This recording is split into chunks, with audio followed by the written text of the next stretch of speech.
Hi, this is Dr. Leslie Allen, owner of the Center for Holistic Healing and the creator of Overcome Autoimmunity Regain Your Health Functional Medicine Program. And in this video, what I want to do is take a few moments to define somewhat the differences and the similarities between functional medicine and conventional medicine, or our traditional medical model, and also discuss some of the differences with holistic medicine and integrative medicine, and really what all this means. So, I spend quite a large amount of my time during the week on orientation calls with prospective clients, and a lot of times there's a lot of confusion about exactly what functional medicine does. So that's my hope for this video, is to really allow some clarity over this topic. And without further ado, we will jump right in and get started. I'm going to go ahead and turn my video off. All right, so let's go ahead and dive in. So first of all, functional medicine and conventional medicine, they actually have several similarities. So they are both practiced by licensed medical professionals. You must have a license in order to provide these services. They are based on evidence-based medicine. They employ advanced diagnostic tests, and our traditional model will use more of a prescription approach, whereas with functional medicine, we use more of a lifestyle management approach. And what I mean by that is through changing your diet, exercise, stress management, supplementing where needed, in order to really get the results that we're looking for. So these two styles really differ in the guiding philosophy. Conventional medicine is well equipped to correlate symptoms with an illness, which is ideal for addressing acute and urgent medical conditions such as infectious disease, broken bones, physical trauma.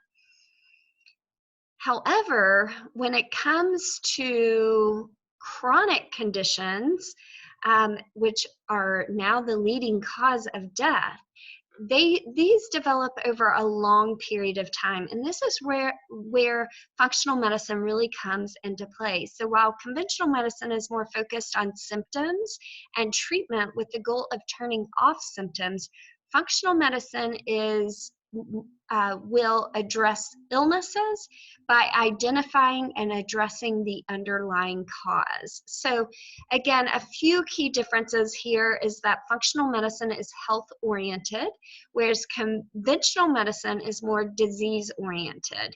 So with our conventional medical model, you have to have an ICD-10 code to push it through insurance, meaning there's a disease or a symptom, and then you manage that symptom with your treatments in order to reduce the symptom. Functional medicine tends to be more holistic, whereas conventional is specialized. Functional medicine tends to be patient-centered, whereas conventional is going to be more doctor-centered or doctor-driven.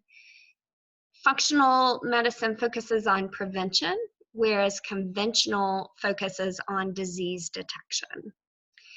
All right, so it's important to note that with functional medicine, it does not reject conventional medicine. So it really does. It uses conventional medicine as the foundation on which to add a new dimension to evaluation, management, and prevention of chronic disease.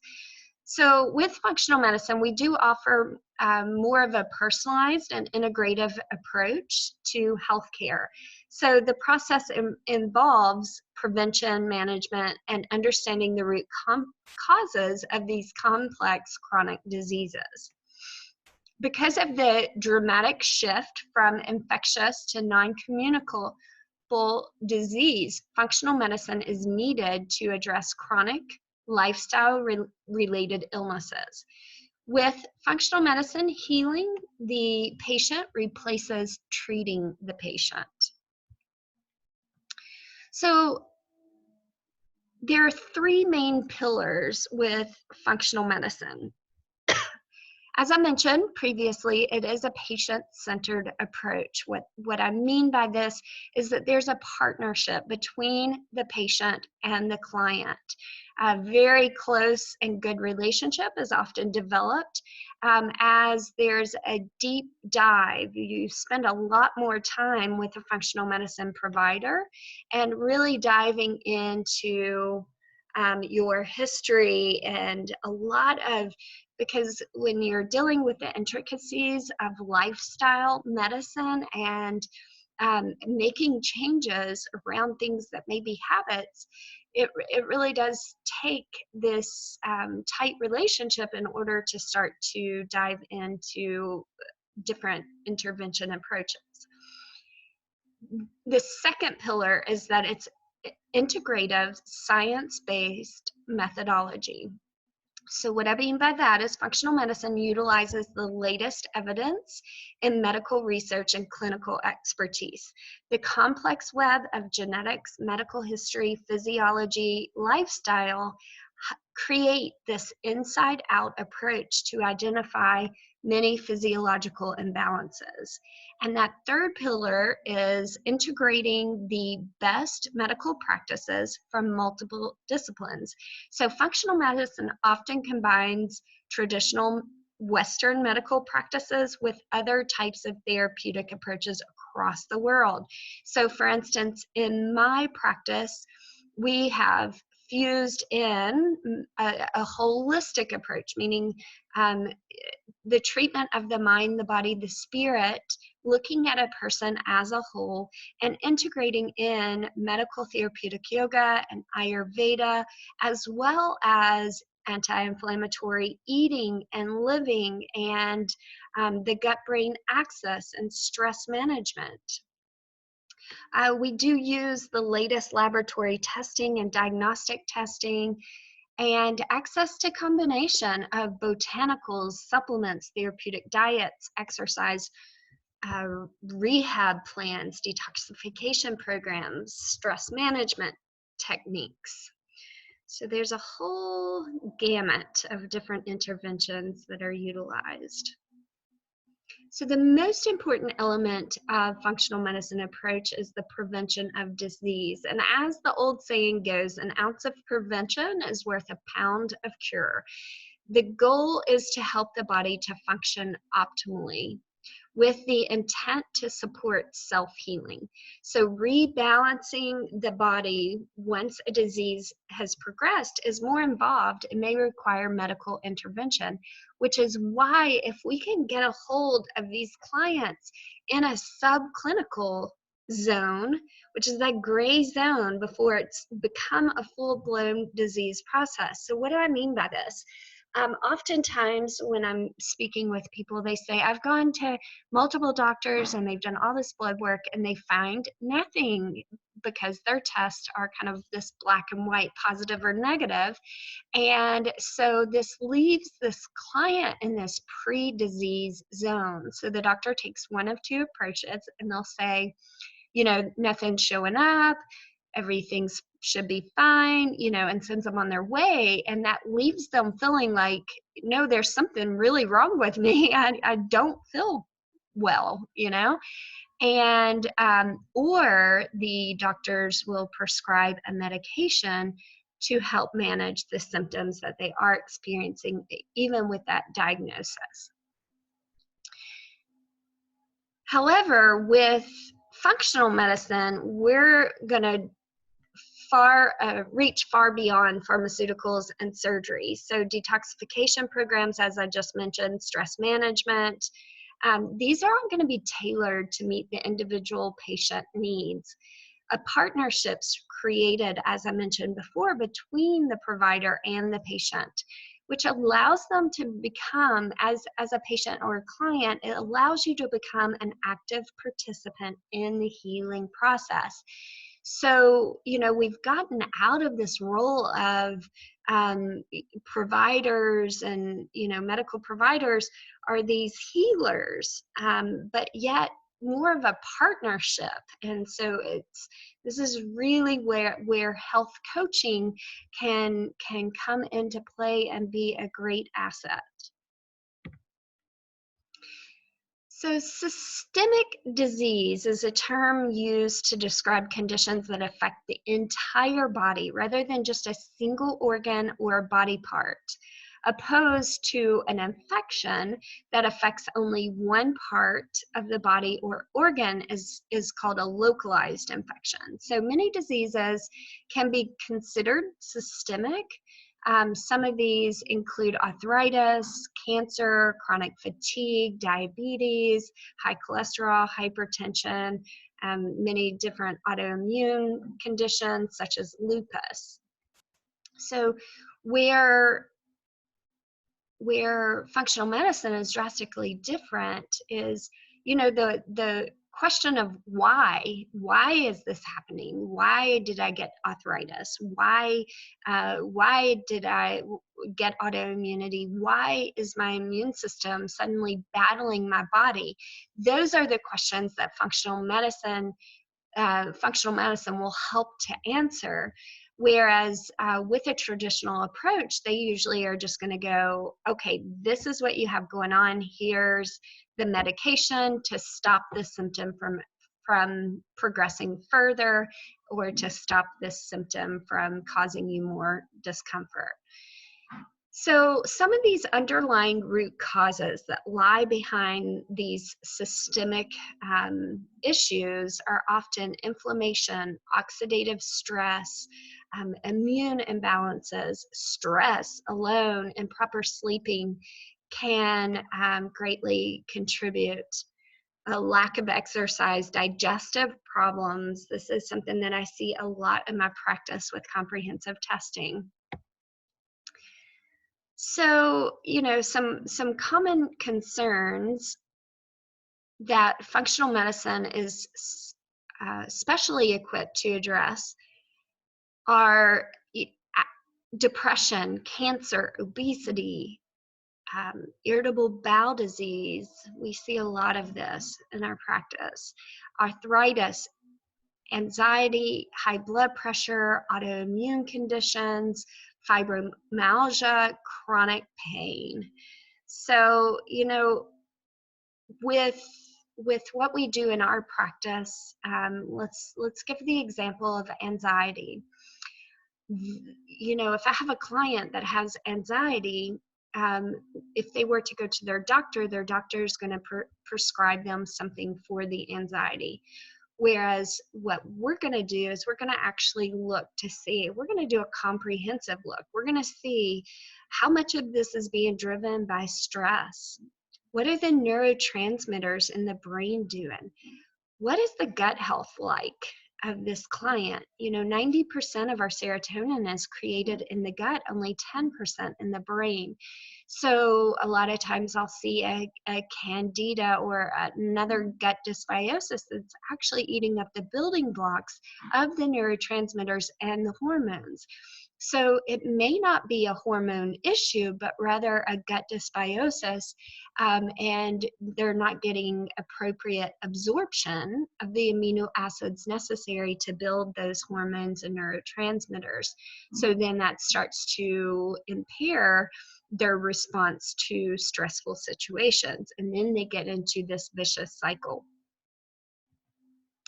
So what can you expect from working with a functional medicine provider? Well, at our practice, what we do is we're really going to dive deep into your medical history, into your family history, and over the course of your lifetime, not just with this specific condition that you're dealing with right now. We really want to map this out over the course of the lifetime and see what some other concerns could start to pop up. Also, we take all the symptoms and we map them onto a matrix that allows us to see which systems are being the most impacted. We take a step away from the body and we say, okay, looking at this person as a whole, we are one interconnected web. And everything is going to influence the next thing. So this is where it becomes very important to then use comprehensive testing. So some of the labs that we use actually come from Denmark. Why Denmark? I get asked that a lot, because they're some of the best on the market. And so they give us a much more in-depth look than a lot of our blood serum labs being used through our insurance-based model. With our comprehensive testing, we want to see from a genetic perspective, what are their genetics? How much of their situation is being driven by genetics? What does their gut health look like? How much good bacteria, bad bacteria, yeast, or maybe parasites do they have there? How much inflammation is going on? Are they actually getting appropriate digestion and absorption of the food that they're eating? Then we do another test that will show us from, their ability to be able to metabolize fatty acids and carbohydrates, which are our primary source of energy, both from the cellular level, but also the brain. We can see mitochondrial health. We'll take a look at neurotransmitters. We'll take a look at the liver detoxification pathway, methylation.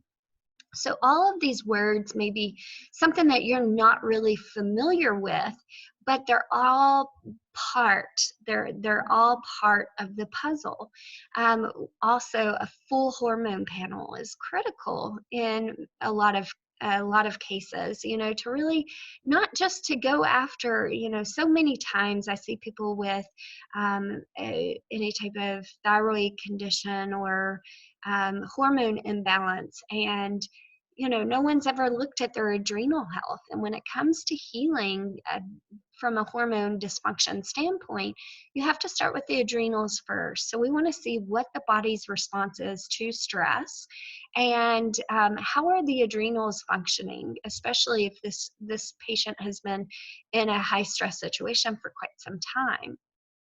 So once we can have a full look at really being able to identify what that underlying root cause is, then we personalize and craft a plan specific to meet their needs. So, the interventions, as I mentioned, are then crafted. It is, changing the food that we're eating, exercising, stress management. Some people have to slow them down if they've been over exercising. It really is taking a look at exactly what is going on with this specific client, what's their story, and then crafting a plan that meets their needs. Now, another question that I get asked frequently is this covered by insurance? And our program is not covered by insurance. It does actually require you investing in your health in order to really maximize your results. So for a couple of reasons. One, we don't want insurance to define the way that we have to treat our clients. We want to be able to set things up and to manage patients' symptoms based on our plan and what we know works, our recipe that we know works. So that it does require that initial investment. Now, what's really interesting though, and I'm hoping that eventually down the road, functional medicine will become more widestream to more people, available through our insurance-based model. As the Cleveland Clinic, so Dr. Mark Hyman started the Center for Functional Medicine at the Cleveland Clinic, and he's been doing a ton of research with the progress that they're making versus, so not only looking at how much cost, what's the cost to the patient for functional medicine versus the traditional medicine approach, and then compare that to their outcomes. And what he has found is, although the initial cost to the patient may be a little more expensive with functional medicine, the long-term cost is significantly reduced.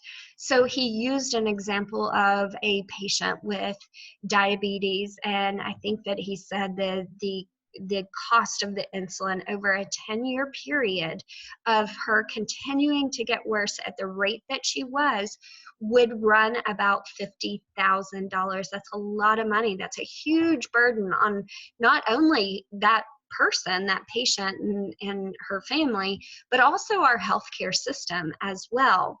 Now, going through functional medicine, he was actually able to get her off of that medication.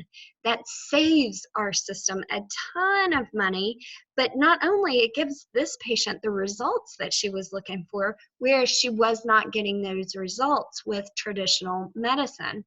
And so and then he did another study which looked at, or I shouldn't say he, the Cleveland Clinic, the Center for Functional Medicine did another study, pretty wide range study that looked at the outcomes achieved even after being discharged from functional medicine. Their clients were able to maintain significant outcomes, significant progress 6 months and even 12 months after discharge from their program, which is amazing. That was significantly higher than the people that were similar going through traditional medicine. So although it is a cost up front, especially for the lab work that tends to be a little pricey, but to really get the results that you're looking for and to minimize the impact that if your health continues to worsen, how is this going to influence your life?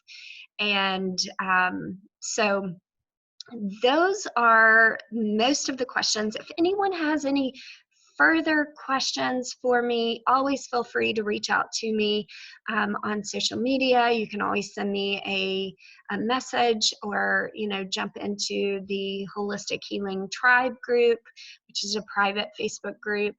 I do orientation calls as well to screen people.